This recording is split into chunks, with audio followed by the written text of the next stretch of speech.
Bismillahirrahmanirrahim. Assalamualaikum warahmatullahi wabarakatuh.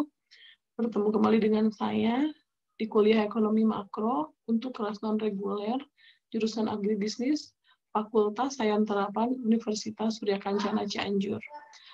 Pada pertemuan kali ini kita akan membahas tentang inflasi.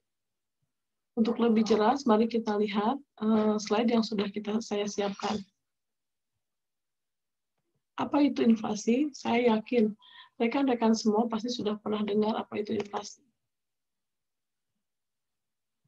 Inflasi adalah gejala kenaikan harga yang bersifat umum dan terus-menerus.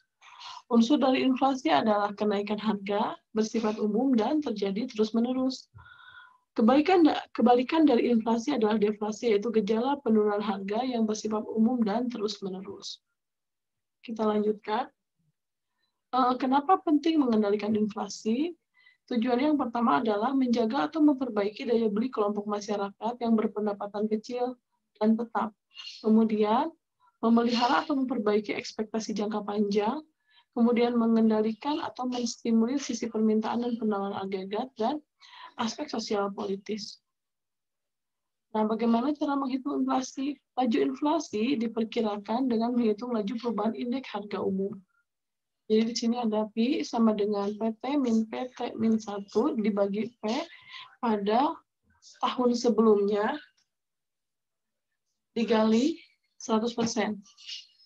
Tiga indeks harga umum yang untuk menghitung inflasi adalah indeks harga konsumen, Consumer Price Index, kemudian indeks harga implisit atau GDP deflator, dan indeks harga perdagangan besar atau Wholesale Price Index.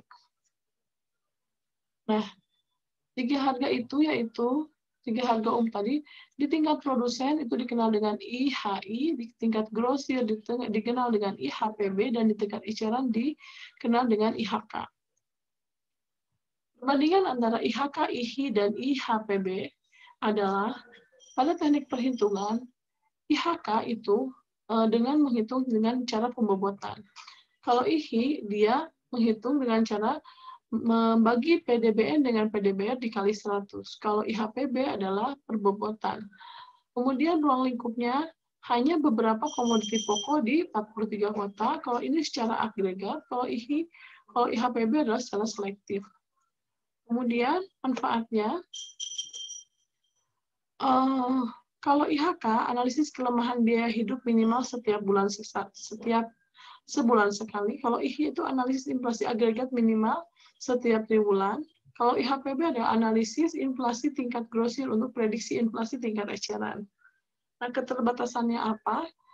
IHK itu ruang lingkup komoditas dan wilayah terbatas. IHI itu data baru diperoleh setiap triwulan. Jadi ada jangka waktu. Kemudian kalau IHPB, ruang lingkup komoditi dan wilayah terbatas. Nah, cara menghitung indeks harga konsumen, yang pertama tentukan dulu keranjang komoditi konsumsi, kemudian kumpulkan data harga setiap komoditi pada setiap periode, kemudian hitung biaya untuk memenuhi kebutuhan sesuai keranjang komoditi, tentukan tahun dasar untuk menghitung angka indeks harga konsumen, kemudian hitung inflasi dengan menggunakan IHK. Selanjutnya, ini adalah ilustrasi penghitungan IHK. Pada sebuah perekonomian, selama dari tahun 2001 sampai 2003 diperoleh informasi sebagai berikut. Komoditas yang dikonsumsi adalah 4 hotdog dan 2 hamburger. Harga masing-masing komoditi selama tahun 2001 sampai 2003 adalah sebagai berikut. Pada tahun 2001 hotdog 1, hamburger 2 ya. 2002 hotdog 2, hamburger 3. Pada 2003 hotdog 3 dan hamburger 4. Nah, ilustrasi lanjutnya, angka biaya hidup. Pada tahun 2001, dengan harga, berarti satu hotdog itu harganya kan ini ya, 4. Kemudian, ini adalah harganya, kemudian kalikan, jadi harga dikalikan tingkat konsumsi. Jadi pada tahun 2001, didapat angka 8, 2002 didapat angka 14, dan 2003 didapat angka 20. Nah, bila tahun dasar yang digunakan adalah 2001, maka IHK 2001 sampai 2003 adalah sebagai berikut. Kita lihat. 8 dibagi 8 dikali 100 sama dengan 100. Benar yang ini nilai di sini kan 14 ya, 14 dibagi 8 dikali 100, 175 dan tahun 2003 sebanyak 200 nilai 250. Nah, ilustrasi laju inflasi adalah 2001 tidak terjadi, di 2002 itu ada 175 dikurangi 100 dibagi 100 dikali 100%, sehingga terjadi laju inflasi 75%. Di tahun 2003 terjadi laju inflasi sebesar 43%. Keterbatasan IHK adalah bias karena langkahnya substitusi, kemudian bias karena diperkenalkannya produk-produk baru di pasaran, kemudian bias karena adanya perubahan kualitas barang jasa yang sulit diukur. Nah, kalau menghitung inflasi dengan menggunakan deflator PDB atau IHI, itu PDB harga berlaku dan harga konstan. Pada pertemuan sebelumnya kita pernah bahas. Kemudian hitung nilai IHI dengan rumus. IHI sama dengan PDB harga berlaku dibagi PDB harga konstan dikali 100. Hitung laju inflasi dengan rumus di bawah ini. Ini laju inflasinya.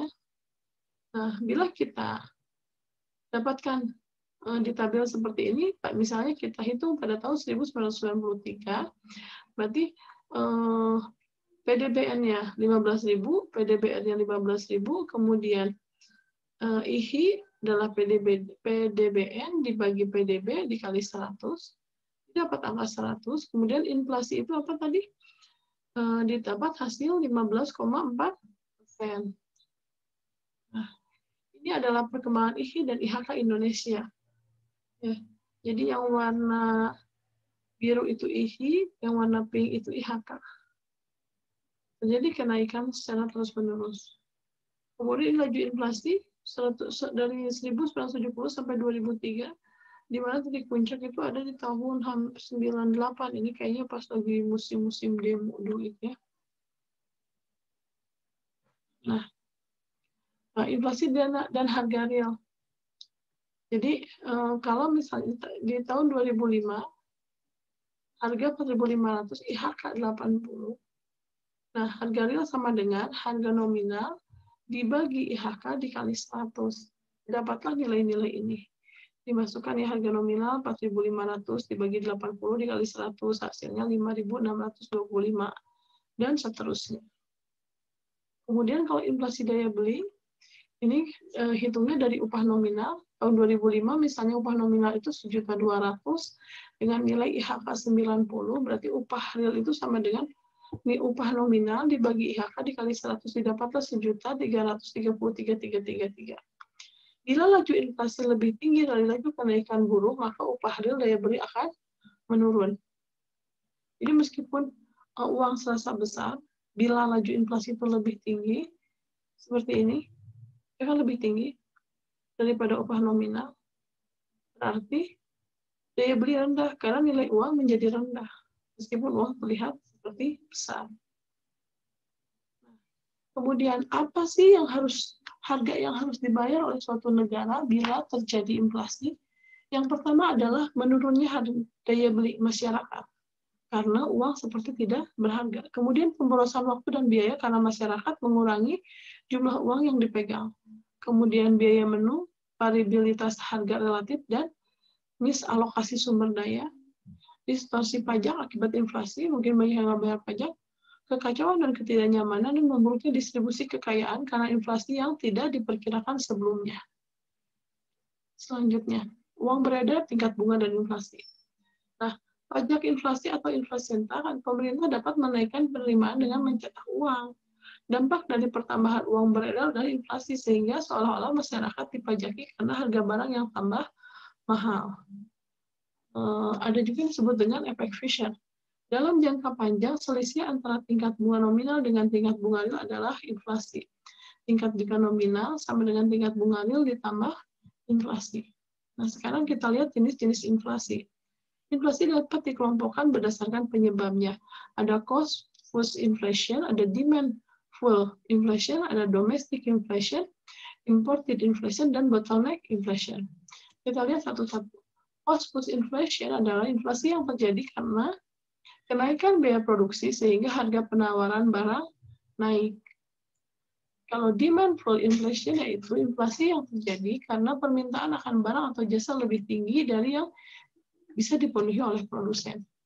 Yang ketiga adalah domestic inflation, yaitu inflasi yang bersumber dari dalam negeri.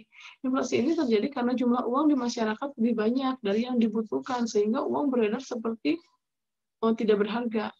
Inflasi jenis ini juga dapat terjadi ketika jumlah barang dan jasa ditentukan tertentu berkurang, sedangkan permintaan tetap sehingga harga-harga naik. Nah, kemudian imported inflation yaitu inflasi yang bersumber dari luar negeri. Inflasi ini terjadi pada negara yang melakukan perdagangan bebas, di mana ada kenaikan harga di luar negeri akan berpengaruh pada negara tersebut. Kan? Contohnya Indonesia melakukan impor barang modal dari negara lain, ternyata harga barang-barang modal itu naik. Nah, kenaikan harga tersebut akan berdampak pada Indonesia dan menyebabkan inflasi. Kemudian bottleneck inflation yaitu inflasi campuran yang disebabkan oleh faktor penawaran dan faktor permintaan. Demikian materi hari ini untuk inflasi. Jika ada yang tidak jelas, nanti kita diskusi di kelas Zoom atau di WA Group. Terima kasih atas perhatiannya. Semoga bermanfaat. Assalamualaikum warahmatullahi wabarakatuh.